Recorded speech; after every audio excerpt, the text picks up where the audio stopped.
ನಡೆಸಲೇಬೇಕಲ್ಲ ಸರ್ಕಾರ, ಮತ್ತು ಅಭಿವೃದ್ಧಿ ಕಾರ್ಯಗಳು ನಡೀಲೇಬೇಕಲ್ವಾ?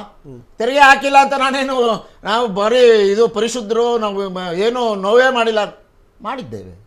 ಆದರೆ ಅವರ ಕಿಬ್ಬದಿಯ ಕೀಲು ಮುರಿಯುವ ಹಾಗೆ ತೆರಿಗೆ ಹಾಕಿಲ್ಲ. ಇದು ದೋಚುವ ಸಂಸ್ಕೃತಿಯ ಸರ್ಕಾರ, ಜನರನ್ನ ದೋಚುವ ಸಂಸ್ಕೃತಿಯ ಸರ್ಕಾರ. ದೋಪುಡಿ ದೊಂಗಲು ಅಂತ ತೆಲುಗಲ್ಲಿ ಒಂದು ಮಾತಿದೆ, ಈ ಕೇಂದ್ರ ಸರ್ಕಾರಕ್ಕೆ ಅನ್ವಯ ಆಗುತ್ತದೆ.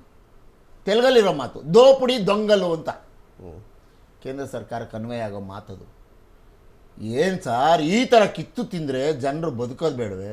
ತಮ್ಮ ಮಕ್ಕಳು ವಿದ್ಯಾಭ್ಯಾಸ ಆಯ್ತಪ್ಪ, ಕೃಷಿ ಹೆಣ್ಣು ಮಕ್ಕಳು ಶಾಲೆ ಕರ್ಕೊಂಡೋಗಿ ಬಿಡಬೇಕು. ಶಾಲೆ ಫೀಸ್ ಎಷ್ಟಿದೆ ಸರ್? ನಿಮ್ಗೆ ಅನುಭವಕ್ಕೆ ಬಂದಿರುತ್ತೆ ಸರ್, ಏನು ಮಾತನಾಡೋದು ಬೇಡ ಅದ್ರ ಬಗ್ಗೆ. ಸರ್ಕಾರ, ಕೇಂದ್ರ ಸರ್ಕಾರದ ಶಾಲೆಗಳು ತಮ್ಮ ಇತಿಮಿತಿಯಲ್ಲಿ ಎಷ್ಟು ಮಾಡೋಕ್ಕೆ ಸಾಧ್ಯ ಇದೆಯೋ ಮಾಡ್ತಾ ಇದ್ದಾವೆ. ಕಿತ್ತು ತಿಂತಾ ಇದ್ದೀರಲ್ಲ ಜನರನ್ನು, ಮಕ್ಕಳನ್ನ ವಿದ್ಯಾಭ್ಯಾಸ. ಸ್ಕೂಲ್ ಫೀಸ್ ಬಗ್ಗೆ ಮಾತನಾಡ್ತಿದ್ರಿ ನೀವು. ಓಕೆಪ್ಪ, ಕೇಂದ್ರ ಸರ್ಕಾರದ ಅನುದಾನಿತ ಶಾಲೆಗಳ ಬಗ್ಗೆ ಬಿಡಿ, ರಾಜ್ಯ ಸರ್ಕಾರದಲ್ಲಿ ಏನು ಎಲ್ಲ ಫ್ರೀ ಕೊಟ್ಬಿಟ್ಟಿದ್ದಾರಾ ಶಾಲೆಗಳಲ್ಲಿ?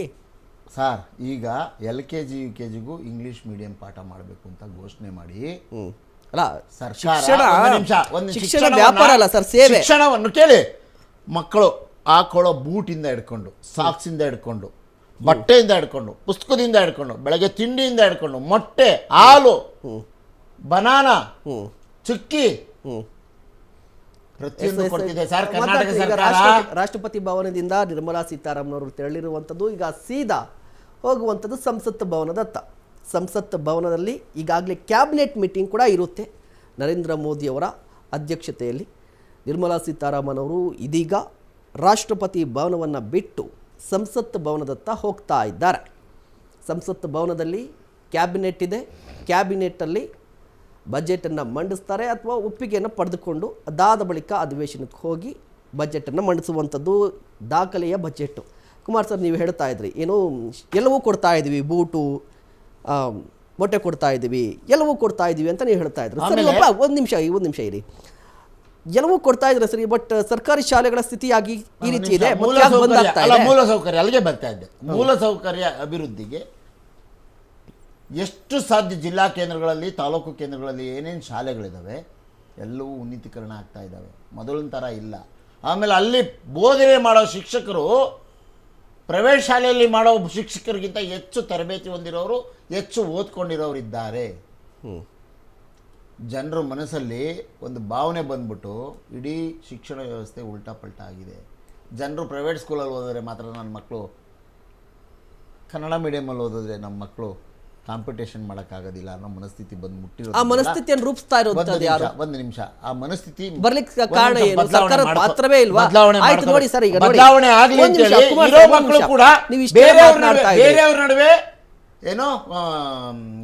ಏನಂತೀವಿ, ಬೇರೆಯವ್ರ ನಡುವೆ ಏನು ಇದಿದೆ, ಸಂಘರ್ಷ ಇದೆ, ಅಂದ್ರೆ ಕಾಂಪಿಟೇಷನ್ ಇದೆ. ಕಾಂಪಿಟೇಷನ್ ಹೊಂದ್ಕೋಬೇಕು ಅಂತ ಹೇಳಿ ಕನ್ನಡ ಮೀಡಿಯಂ ಜೊತೆಗೆ ಇಂಗ್ಲಿಷ್ ಅನ್ನು ಕಲಿಯುವ ವ್ಯವಸ್ಥೆಯನ್ನ ಕಳೆದ ವರ್ಷದಿಂದ ಮೊದಲನೇ ಶಾಲೆ ಪ್ರಾರಂಭ ಆಗಿದೆ. ವಿಧಾನಸಭಾ ಕ್ಷೇತ್ರದಲ್ಲಿ ಮಹಿಳಾ ಮತ್ತು ಮಕ್ಕಳ ಕಲ್ಯಾಣ ಇಲಾಖೆ ಸಚಿವರಾದಂತಹ ಲಕ್ಷ್ಮೀ ಹೆಬ್ಬಾಳ್ಕರ್ ಅವರು ಗೋವಿಂದರಾಜ ನಗರ ಕ್ಷೇತ್ರದ ಕಾವೇರಿಪುರ ಬಡಾವಣೆಯಲ್ಲಿ UKG LKG ಇಂಗ್ಲಿಷ್ ಮೀಡಿಯಂ ಪಾಠ ಮಾಡೋದನ್ನ ಪ್ರಾರಂಭ ಮಾಡಾಯ್ತು. ಈಗ ಎಲ್ಲಾ ಕಡೆಗೂ ವಿಸ್ತರಣೆ ಮಾಡ್ತಿದ್ದಾರೆ. ಮಲ್ಲೇಶ್ವರಮಲ್ಲೇ ಒಂದು ಕೇಂದ್ರೀಯ ವಿದ್ಯಾಲಯ ಶಾಲೆ ಇದೆ. ಸರ್ ನಾನು ಬರ್ಬಿಡ್ತೇನೆ. ನಿಮ್ಮ ಕ್ಯಾಮ್ರಾ ತಗೊಳ್ಳಿ, ನಾನು ಬರ್ತೇನೆ. ಮಲ್ಲೇಶ್ವರಮಲ್ಲಿ ಕೇಂದ್ರೀಯ ವಿದ್ಯಾಲಯ ಒಂದಿದೆ. ಅಲ್ಲಿ ಕುರ್ಚಿಗಳು ಮೇಜುಗಳು ಯಾವ ತರ ಇದೆ ಬಂದು ನೋಡಿ. ನನ್ನ ಮಕ್ಕಳು ಅಲ್ಲಿ ಓದಿದ್ದಾರೆ ಸರ್ಕಾರಿ ಶಾಲೆಯಲ್ಲಿ. ತೋರಿಸ್ತೇನೆ ನಿಮ್ಗೆ. ಇವತ್ತು ಕೂಡ ಆ ಸರ್ಕಾರಿ ಶಾಲೆ ಮೇಜು ಕುರ್ಚಿಗಳು ಯಾವ ಥರ ಇದೆ ಅಂದರೆ ನೆಲದ ಮೇಲೆ ಕೂತ್ಕೊಂಡು ಪಾಠ ಕಲಿಬೋದು. ಅದಕ್ಕಿಂತ ಹದಗೆಟ್ಟೋಗಿದೆ.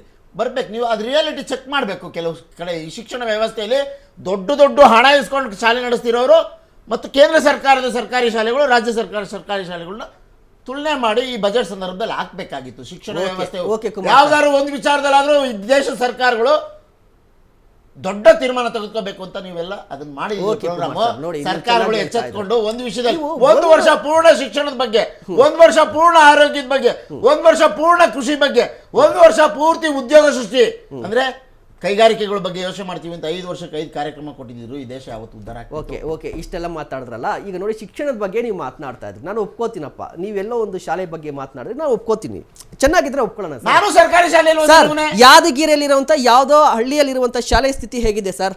ಯಾಕೆ ಬಂದಾಗ್ತಾ ಇದೆ ಸರ್? ಒಪ್ಕೋತೇನೆ. ಓಕೆನಾ? ಓಕೆ ಆಯ್ತು. ಒಂದು ನಿಮಿಷ ಕೇಳಿ. ಇತ್ತೀಚೆಗೆ ಒಂದು ವರದಿ ಬಂತಪ್ಪ, ಸರ್ಕಾರಿ ಶಾಲೆಯಲ್ಲಿ ಓದ್ತಾ ಇರುವಂಥ 5ನೇ ತರಗತಿಯಲ್ಲಿ ಇರುವಂಥ ವಿದ್ಯಾರ್ಥಿಗಳಿಗೆ ಭಾಗಾಕಾರ ಬರ್ತಾ ಇಲ್ಲಂತೆ 80%. ಅದ್ರ ಬಗ್ಗೆ ಏನು ಹೇಳ್ತೀರಿ? ಅದಾದ ನಂತರ ಈಗ ಶಿಕ್ಷಣ ಇಲಾಖೆಯಲ್ಲಿ 72,000 ಶಿಕ್ಷಕರ ಕೊರತೆ ಇದೆ, ಅದನ್ನು ಯಾವತ್ತು ನಿಭಾಯಿಸ್ತೀರಿ, ಹೇಗೆ ಪೂರೈಕೆ ಮಾಡ್ತೀರಿ? ಇದು ಬಿಡಿ, ಇಷ್ಟೆಲ್ಲ ಸಮಸ್ಯೆಗಳಿರುವಂಥದ್ದು. ಮತ್ತೆ ನೀವು ಇಂಗ್ಲಿಷ್ ಮೀಡಿಯಂ ಬಗ್ಗೆ ಮಾತನಾಡ್ತಾ ಇದ್ರಿ, ಗೋವಿಂದೇಗೌಡರು ಶಿಕ್ಷಣ ಮಂತ್ರಿ, ಇಂಗ್ಲಿಷ್ ಮೀಡಿಯಂ ಬಗ್ಗೆ ಮಾತನಾಡ್ತಾ ಇದ್ರಿ, ಇಂಗ್ಲಿಷ್ ಟೀಚರ್ಗಳು ಬರ್ತಾ ಇದ್ದಾರೆ, ಅದಕ್ಕೆ ಹೊಸದಾಗಿ ಯೋಜನೆಯನ್ನ ಮಾಡ್ತಾ ಇದ್ದೀರಾ ಅಂತ ಹೇಳಿದ್ರೆ, ಅಂದ್ರೆ ಇಲ್ಲಿವರೆಗೂ ಇದ್ದಂತ ಇಂಗ್ಲಿಷ್ ಟೀಚರ್ಗಳು, ಅಂದ್ರೆ ಈ ಹಿಂದೆ ಅದ್ರ ಬಗ್ಗೆ ಇಂಗ್ಲಿಷ್ ಟೀಚರ್ಗಳೇ ಇರ್ಲಿಲ್ವಾ? ಅದರ ಕೊರತೆಯನ್ನು ಯಾರು ನಿಭಾಯಿಸ್ತಾ ಇದ್ರು? ನಾನು ಹೇಳ್ತಾ ಇರೋದು UKG LKG ಇಂದ ಹೊಸದಾಗಿ ಪ್ರಾರಂಭ ಮಾಡಿದ್ವಿ. 1ನೇ ತರಗತಿಯಿಂದ 10ನೇ ತರಗತಿ 5ನೇ ತರಗತಿಯಿಂದ ಇಂಗ್ಲಿಷ್ ಮೀಡಿಯಂ ಏನು ಪ್ರಾರಂಭ ಆಗುತ್ತೆ, ಕನ್ನಡ ಇಂಗ್ಲಿಷ್ ಬೋಧನೆ ಏನು ಶುರು ಆಗುತ್ತೆ, ಅದೆಲ್ಲ ನಾನು ಮಾತನಾಡ್ತಿರೋದು. ಮೂಲ ಅಂದ್ರೆ LKG UKG ಇಂದ ಇವ್ರೇನು ಮಕ್ಕಳು ತಗೊಂಡೋಗಿ ಪ್ರೈವೇಟ್ ಶಾಲೆಗೆ ಸೇರಿಸ್ತಿದ್ದಾರೆ.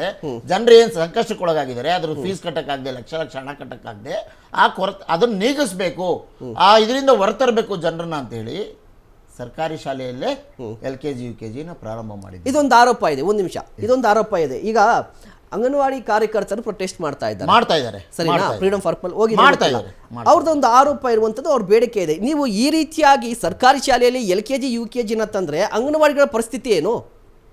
ಅವ್ರ ಕೆಲಸ ಇಲ್ವಾ? ಹಂಗಂದ್ರೆ ಅಂಗನವಾಡಿಯವರ ಕೆಲಸ ಕಿತ್ಕೋತಾ ಇಲ್ವಾ ನೀವು? ಖಂಡಿತ ಕಿತ್ಕೋತಾ ಇಲ್ಲ. ಹೇಗೆ?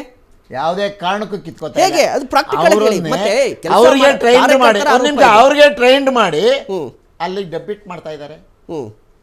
ಏನು ಸರ್ಕಾರ ಯಾವ ರೀತಿ ಹಳ್ಳಿಗಳಲ್ಲಿ ಮತ್ತು ನಗರ ಪ್ರದೇಶಗಳಲ್ಲಿ ಹೆಣ್ಮಕ್ಳು ಕೃಷಿ ಕಾರ್ಯಗಳಿಗೆ ಮತ್ತು ಅದರ ಜೊತೆಗೆ ಉದ್ಯೋಗಕ್ಕೆ ಹೋಗ್ತಿರೋ ಹೆಣ್ಣು ಮಕ್ಕಳಿಗೆ ಮಕ್ಕಳ ಹೊರೆ ಆಗಬಾರ್ದು, ಮತ್ತು ಮಕ್ಕಳಿಂದ ಸ್ವಲ್ಪ ಮಕ್ಕಳನ್ನು ಸಾಕೋದನ್ನ ಈ ಅಂಗನವಾಡಿ ಕಾರ್ಯಕರ್ತರು ಮಾಡಲಿ.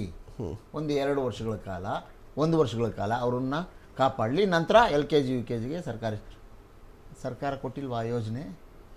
ಉಪಯೋಗ ಆಗ್ತಿಲ್ವಾ? ಅದು ಸ್ಥಗಿತಗೊಳಿಸಿದೆಯಾ ಎಲ್ಲರೂ ಸರ್ಕಾರ? ಅದನ್ನ ಅಂಗನವಾಡಿ ಕಾರ್ಯಕರ್ತರನ್ನ ಕೆಲಸದಿಂದ ತೆಗೆದಿದ್ದಾರೆ. ಆಶಾ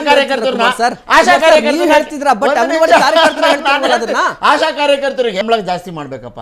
ಪ್ರತಿ ರಸ್ತೆಗಳು, ಹಳ್ಳಿಗಳಲ್ಲಿ, ಬೆಂಗಳೂರು ನಗರ, ಯಾವುದೇ ನಗರ ಪ್ರದೇಶಗಳಲ್ಲಿ ಮನೆಗೂ ಸುತ್ತಿ ಯಾರ್ಯಾರು ಹೆಣ್ಮಕ್ಳ ಆರೋಗ್ಯ ಆಗಿದೆ, ಏನಿದೆ ಪರಿಸ್ಥಿತಿ ಎಲ್ಲ ಆಶಾ ಕಾರ್ಯಕರ್ತರು ಕೆಲಸ ಮಾಡಿ. ನಿಮ್ಗೆ ಗೊತ್ತಿದೆ ಅಲ್ವಾ ಅಂಗನವಾಡಿ ಕಾರ್ಯಕರ್ತರು, ಆಶಾ ಕಾರ್ಯಕರ್ತರ ಪರಿಸ್ಥಿತಿ ಹೇಗಿದೆ, ಅವ್ರ ಸಮಸ್ಯೆ ಏನಂತ ನಿಮ್ಗೆ ಗೊತ್ತಿದೆ ಕ್ಲಿಯರ್ ಆಗಿ. ಅಲ್ಲಿ ಪ್ರತಿಯೊಂದು ಆಹಾರ ಪದಾರ್ಥಗಳು ಕೊಡ್ತಾರೆ.